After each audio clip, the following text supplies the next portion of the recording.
Miss হবে না আপনার পছন্দের টিভি শো। দেখুন জি5 অ্যাপে একদম ফ্রি। মা সরস্বতী, আজ যা হলো তাতে মনটা ভালো লাগছে না। পুজোর আগের রাতে এভাবে বাড়ির মানুষগুলো চলে গেল। মিত্তির বাড়ি ছেড়ে দাদু ভাই কোথাও যাবে না।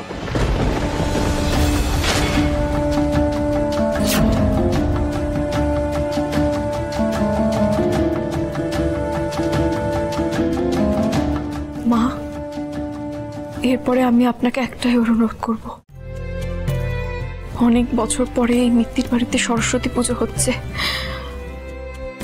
দয়া করে এই পুজোটা হতে দেবেন। ঠিক, পুজোটা যেহেতু তোমার উদ্যোগে হচ্ছে, তাই সেটা যদি পণ্ড হয়ে যায় তাহলে বাবা মায়ের কাছে ভালো হওয়াটা একটু হলেও তো তোমার কম হয়ে যাবে। আমার ছেলেটাকে কলকাতা থেকে এত দূরে টেনে নিয়ে এলে শুধুমাত্র বাবা মায়ের কাছে বাহবা পাওয়ার জন্য, তাই না জোনাকি? তাই না জোনাকি?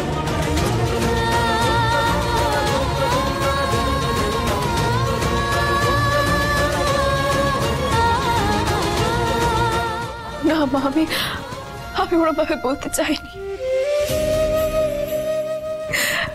এই সরস্বতী পূজাটা তো সবার। আপনারা যদি থাকেন তাহলে খুব ভালো হয়। এই জোনাকি, এত মিউ করছিস কেন? তো দাপটটা কোথায় গেল?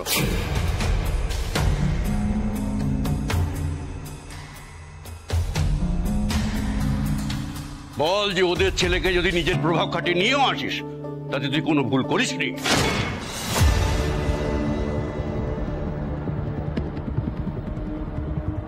আমি তো বলবো তোর সাথে বিয়ের পর আমার নাতি এতদিনে একটা ঠিক সিদ্ধান্ত নিয়েছে।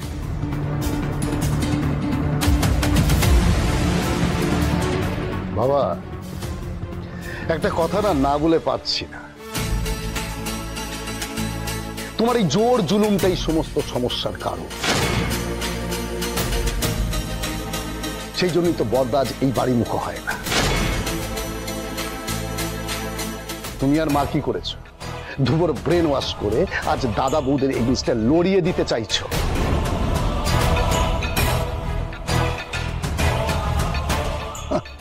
তুমি তো তোমার জেদ থেকে সরবে না। মাঝখান থেকে আমাদের কি করতে হচ্ছে? বাড়ির ছেলেকে বাড়িতে ফিরিয়ে নিয়ে যাওয়ার জন্য আমাদের দৌড়ে আসতে হচ্ছে। কি বলেছিল কষ্ট করে দৌড়ে আসতে? দাদু ভাই ফিরবে বলে কি বাক্স প্যাটরা নিয়ে এখানে ফিরে এসছে? তা নয়।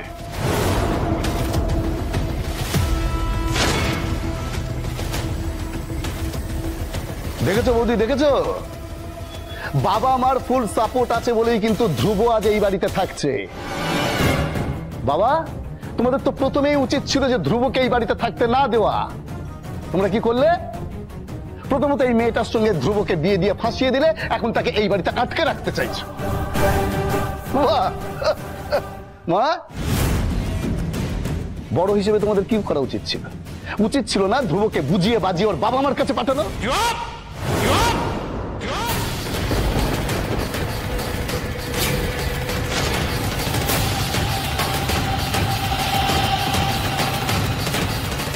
তোতা পাখির মতো বুলিয়ে ওড়াচ্ছে। কে শিখিয়ে দিয়েছে সব? তোমার ওই মহান দাদা?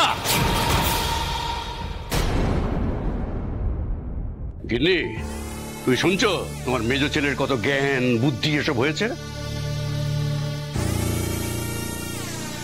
যারা নিজেদের বাবা মায়ের খোঁজ রাখে না, তারাই জ্ঞান দিচ্ছে যে আমরা কেন নাতিকে তার বাবা মার কাছে ফেরত পাঠাইনি।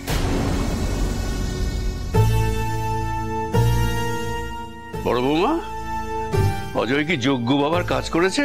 আগে তাকে গিয়ে এটা জিজ্ঞেস করো। তুমি ছেলের জেতার আনন্দ সেলিব্রেট করবে বলে বসেছিলে? তাহলে শুনে রাখো, আজ কোর্টে ধ্রুব মিত্তির হেরেছে আমার সাক্ষ্যদানের জন্য। আমি ওর বিরুদ্ধে সাক্ষী দিয়েছি। কি সাক্ষী দিয়েছো তুমি? তুমি কি সাক্ষী দিয়েছো বলো? তুমি তো স্পটেই ছিলে না, তুমি তো পিকনিক থেকে সেটা বাড়িছো। তুমি কি আর একটাও প্রশ্ন করবে না তুমি। তুমি তুমি থামো না, ওরা কলকাতা থেকে এতটা এলো, একটু চা জল খাবে তো। বৌমা বসো না, বসো। মা, আপনি কেন দিদি ভাইয়ের কাটা গায়ে নুনে ছেড়া দিচ্ছেন বলুন তো? আপনিও তো একজন মা, দিদি ভাইয়ের মনের অবস্থাটা বুঝতে পারছেন না? তোমাদের সবার খুব রাগ না এই মেয়েটার উপরে? জোনাকির সাথে ধ্রুবর বিয়ে আমি কেন দিয়েছি, কেন তাদের আমি সরস্বতী পুজো করবার অনুমতি দিয়েছি? শোনো, আমি বলছি, আমি যা করেছি সেটা বেশ করেছি। ক্যাপ্টেন জোনাকি, সবজি বাজার হাজির। বাবা প্যাংলাদা, তুমি তো ঝড়ের গতিতে চলে এলে গো। হ্যাঁ, তুমি একটু মিলিয়ে দেখে না। হ্যাঁ, সাবধান সাবধান।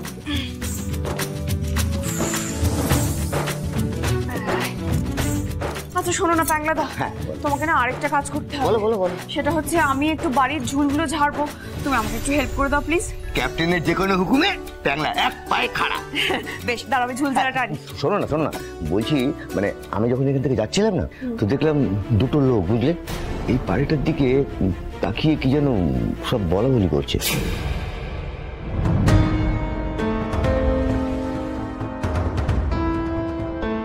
দাদা, আপনারা প্রমোটার নাকি? মানে বাড়ি দেখলেই আমার মতো নজর রাখছেন। এই যে তাই নাকি? অথচ ওরা কিন্তু কেউ এ পারেন না। আমি জিজ্ঞাসা করলাম ওদের যে তোমরা কি প্রমোটারের কেউ? কিছু তো বললোই না। ওদের আমাকে ধমক দিয়ে, আমার না ওদের ওই হাবা কিন্তু মোটেও ভালো লাগলো না।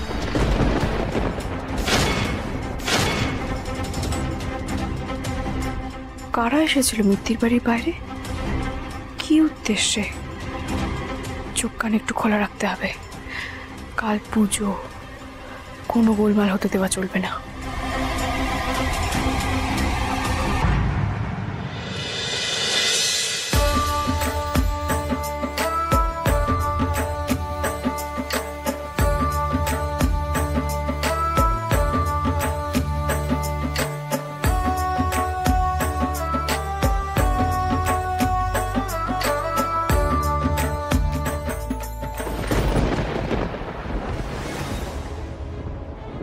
শোনো, আমি একটা স্পষ্ট কথা বলে দিচ্ছি, এ বাড়িতে স্বার্থ ছাড়া যদি কেউ আসতে পারো আসবে, নাহলে কারো মুখ আমি দেখতে চাই না।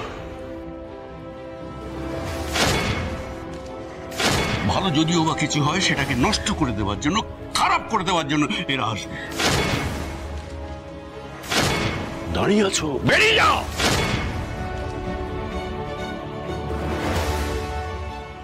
বেরিয়ে যাও তোমরা সব। মা সরস্বতী, আজ যা হলো তাতে মনটা ভালো লাগছে না। পুজোর আগের রাতে এভাবে বাড়ির মানুষগুলো চলে গেল। কাল পুজোর দিনটা ভালোভাবে কাটুক মা, বাড়ির সবার মন ভালো করে দিও তুমি। জি5 ডাউনলোড করুন আর সব এপিসোড দেখুন একদম ফ্রি।